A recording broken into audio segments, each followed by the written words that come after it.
tazelendi yürek yarası. Ben bu derde nereden derman bulayım? Meğer dost elinden ola çaresiz. Efendim efendim benim efendim, benim bu derdime derman efendim. Ben bu derde nereden derman bulayım? Meğer dost elinden ola çaresiz. Efendim efendim benim efendim, benim bu derdime derman efendim.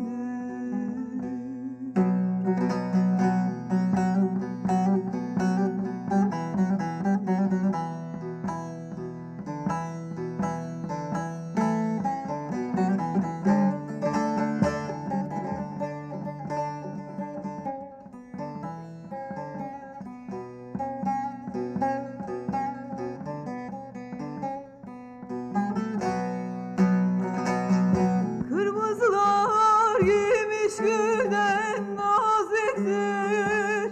Kırmızılar giymiş gülden naziktir. Bülbül çevreyleme güle yazıktır.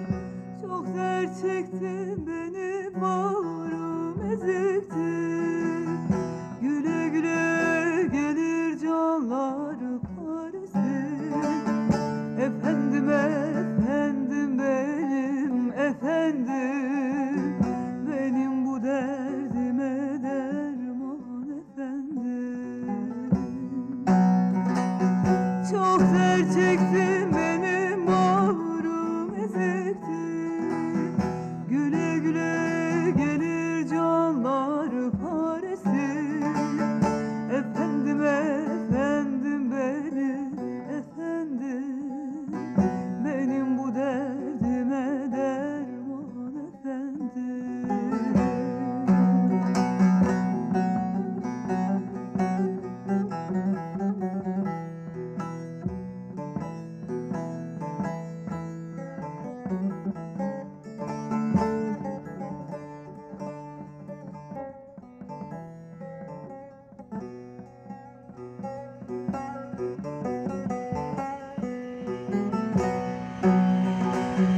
Bir sultana dalım yüksek uçarsın.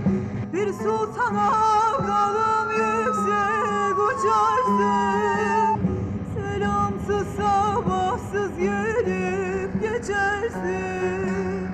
Güzel muhabbetten kaçarsın. Öyle midir yolum? Güle güle. Baran.